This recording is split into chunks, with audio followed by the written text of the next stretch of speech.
Assalamualaikum warahmatullahi wabarakatuh. Salam sejahtera bagi kita semua.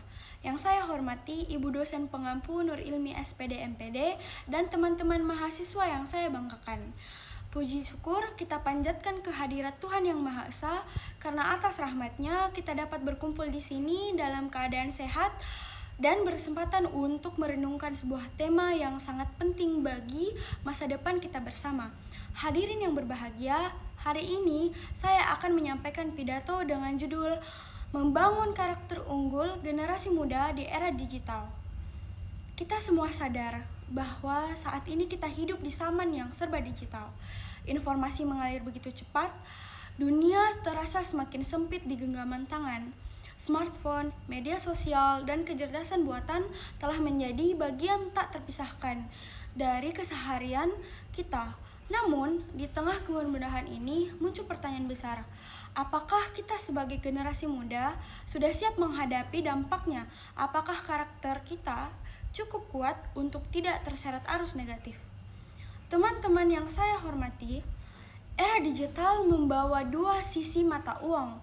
Di satu sisi, kita bisa mengakses ilmu pengetahuan tanpa batas, membangun koneksi global, dan mengembangkan kreativitas melalui berbagai platform. Namun, di sisi lain, kita juga dihadapkan pada ancaman seperti hoax, ujaran kebencian, perundungan daring, hingga kecanduan gawai yang mengikis waktu produktif kita. Karakter unggul menjadi perisai utama untuk memfilter mana yang baik dan mana yang buruk. Lalu, karakter unggul seperti apa ya yang kita harus bangun? Pertama, karakter integritas.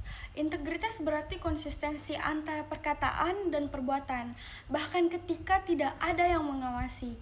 Di dunia digital, integritas terlihat dari kebiasaan kita untuk tidak menyebarkan berita yang belum jelas kebenarannya, tidak mengambil karya orang lain tanpa izin, dan tidak menyembunyikan identitas untuk berbuat keburukan.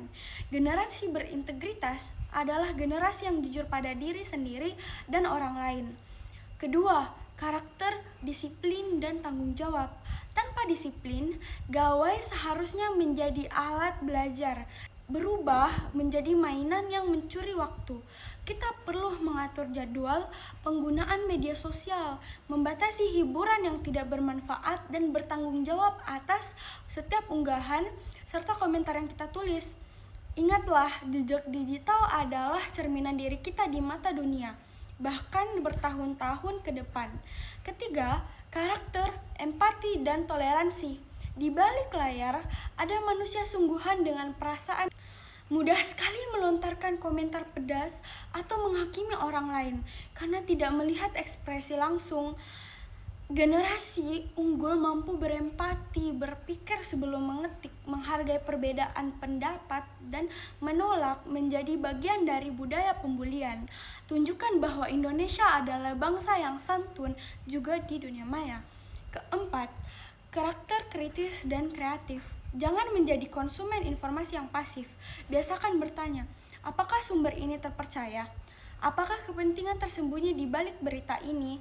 Keterampilan berpikir kritis adalah benteng melawan hoax. Di sisi lain, kreativitas memungkinkan kita memanfaatkan teknologi untuk menghasilkan karya, bukan hanya menikmati konten orang lain. Kita jadilah pencipta, bukan sekedar penonton. Hadirin yang saya cintai, membangun karakter unggul bukanlah pekerjaan semalam. Ini adalah proses panjang yang dimulai dari lingkungan terkecil, keluarga, kampus, dan pergaulan sehari-hari. Para dosen dan guru telah berjasa menanamkan nilai-nilai luhur. Namun, pada akhirnya pilihan ada di tangan kita sendiri. Setiap kali kita membuka ponsel, setiap kali kita menerima notifikasi, disitulah karakter kita diuji. Izinkan saya mengajak teman-teman untuk memulai 3 langkah sederhana mulai hari ini. 1. Seleksi informasi sebelum membaca atau membagikan. Cek kebenaran. Cukup 3 menit mencari sumber lain bisa menyelamatkan kita dari menjadi korban atau penyebar hoaks. Kedua, batasi durasi daring. Gunakan fitur ponsel, luangkan waktu untuk berinteraksi langsung dengan keluarga dan teman. Karena kebahagiaan sejati tidak pernah datang dari jumlah like, melainkan dari hubungan nyata. Ketiga, produksi pengetahuan. Produksi konten positif, bagikan pengetahuan, inspirasi, atau hal-hal yang membangun. Jadikan media sosial sebagai portofolio kebaikan, bukan album amarah.